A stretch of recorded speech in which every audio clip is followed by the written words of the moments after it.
첫 번째 영상에서는 장애인 등록, 연금 수당, 사회 서비스 바우처, 공공요금 및 세제 혜택 부분입니다. 영상에서 알려드리는 내용 외에 더욱 자세한 내용은 복지관에 비치되어 있는 책자 또는 홈페이지에 게시되어 있는 파일을 다운받아 보시면 유익한 정보를 더 많이 보실 수 있으니 참고해 주세요. 본격적으로 시작하기에 앞서 2019년 7월부터 단계적으로 장애인 등급제가 폐지되고 있다는 사실 알고 계셨나요? 2021년에는 어느덧 2년차로 접어들고 있습니다.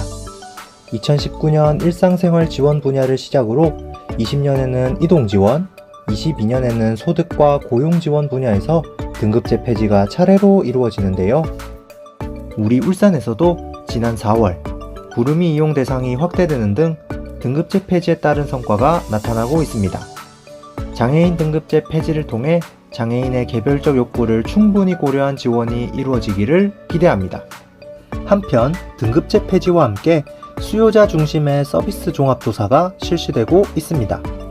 이를 통해 대상자에게 꼭 필요한 서비스를 제공할 수 있는데요. 서비스 지원 대상은 일상생활 지원 분야와 이동 지원 분야가 있습니다. 방법은 해당 주소지의 행정복지센터로 신청을 하면 국민연금공단에서 종합조사 실시 후 보장 결정이 이루어지게 됩니다.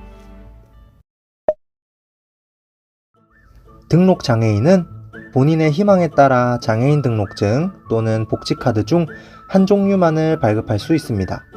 특히 발급일자 기준 2019년 7월 1일부터는 장애 등급제 폐지에 따른 장애 정도를 표기한 새로운 장애인 등록증을 발부합니다. 여기서 질문. 그렇다면 2019년 7월 1일 전에 이미 발급받았던 분들은 다시 발급받아야 하나요? 아니요. 다시 발급받을 필요 없습니다. 다만 분실 또는 훼손 등으로 재발급을 신청하실 경우에는 장애 정도가 기재된 장애인 등록증을 발급해드립니다. 장애인 복지카드 신청 대상은 어떻게 될까요? 이는 여러가지 상황에 따라 나뉘는데요. 차례로 한번 알아보겠습니다. 먼저 복지카드를 신용카드 형태로 새롭게 신청하는 경우에는 장애인 본인이 직접 신청합니다. 다만 신용카드의 형태의 복지카드를 재발급하는 경우 이는 대리 신청이 가능합니다. 그리고 복지카드를 신용카드가 아닌 직불카드의 형태로 새롭게 신청하거나 재발급하는 경우 이 역시 대리 신청이 가능합니다. 대리 신청이 가능한 보호자의 범위는 다음과 같습니다. 그렇다면 어떻게 신청할까요? 먼저 장애인 등록 및 서비스 신청서라는 서류를 관할 행정복지센터로 제출합니다. 장애인 복지카드를 받고자 하는 분은 신용정보와 대금결제 항목 등을 추가로 기재하고 따로 준비되어 있는 개인 신용정보조회, 수집, 이용 및 제공 동의서에 서명 후 제출합니다. 만 18세 이상 중증장애인 중 본인과 배우자의 소득이 단독 가구는 122만원, 부부 가구는 195만 2천원 이하라면 장애인 연금을 받을 수 있습니다. 신청은 주소지의 행정복지센터로 하시면 되는데요. 신청일이 속하는 월의 마지막 날까지 만 18세가 되는 자는 만 18세 이상으로 봅니다.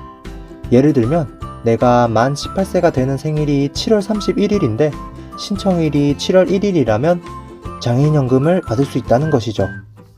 다음은 수당 관련 내용입니다. 만 18세 미만 등록장애 아동 중 기초생활수급자 및 차상위 계층에게 주어지는 장애아동 수당은 수급 종류에 따라 중증장애인에게 최대 20만원, 경증장애인은 최대 10만원이 지급됩니다. 2020년 1월 1일부터 학교에 재학 중인 만 18세에서 만 20세의 중증장애인은 장애아동수당과 장애인연금 둘 중에 선택 신청이 가능합니다. 만 18세 이상의 경증장애인 중 기초생활수급자 및 차상위 계층에게 지급되는 장애수당도 있습니다. 장애수당은 수급 종류에 따라 최대 월 4만원이 지급되며 앞서 말씀드린 모든 수당의 신청은 주소지의 행정복지센터로 하시면 됩니다. 여기서 질문. 장애수당을 받으면 국민기초생활보장 수급 자격에서 탈락되나요? 탈락되지 않습니다.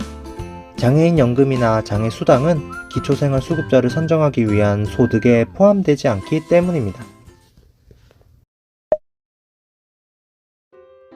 거동이 불편한 장애인분들에게 꼭 필요한 장애인 활동 지원 서비스. 장애인 활동 지원 서비스는 개인 위생 관리나 식사와 같은 신체 활동 지원, 청소나 세탁을 도와주는 가사 활동 지원, 등하교 및 출퇴근, 외출 시 동행 등의 사회활동 지원 등으로 나뉘어 서비스를 제공하고 있습니다. 이 외에도 요양보호사를 통한 방문 목욕, 의사의 방문간호 지시서에 따라 간호사 등이 서비스를 제공해주는 방문간호가 있습니다. 한편 수급자나 수급자의 배우자가 출산을 하거나 자립을 준비하거나 보호자가 일시적으로 부재하는 등 특수한 상황이 되었을 때 지급되는 특별지원급여가 있는데요. 월 한도액에 따라 최소 20시간부터 최대 80시간으로 제공됩니다. 활동지원 서비스는 가까운 주소지의 행정복지센터로 신청해주세요. 발달장애인 주간활동 서비스는 만 18세 이상 65세 미만의 발달장애인에게 제공됩니다. 서비스의 종류는 참여형과 창의형으로 나뉘어 여러가지 서비스를 제공받을 수 있는데요. 프로그램은 두 유형 중에 자율로 구성되며 그중 외부 활동은 30% 이상으로 이루어집니다. 제공시간은 서비스 종합조사를 통해 단축형, 기본형, 확장형 중 하나의 유형으로 제공받을 수 있습니다. 신청은 관할 주소지에 있는 행정복지센터로 해주시면 되고 기타 자세한 문의는 보건복지부 콜센터 또는 울산광역시 발달장애인 지원센터로 해주시면 됩니다.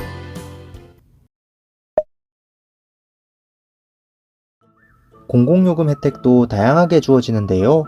그중 이번 영상에서는 전기와 도시가스, TV를 중심으로 알려드리겠습니다. 더욱 자세한 내용은 책자 96페이지부터의 내용을 참고해주세요. 먼저 전기요금은 중증장애인을 대상으로 혜택이 주어집니다. 지원 내용은 주택용과 일반용 월 16,000원의 한도로 정액 할인이 되는데요. 여름철은 2만원 한도로 할인이 됩니다. 신청은 한국전력공사 고객센터 123번으로 전화주시거나 관할 주소지 행정복지센터로 내방하셔도 되고 인터넷으로 지원해도 됩니다.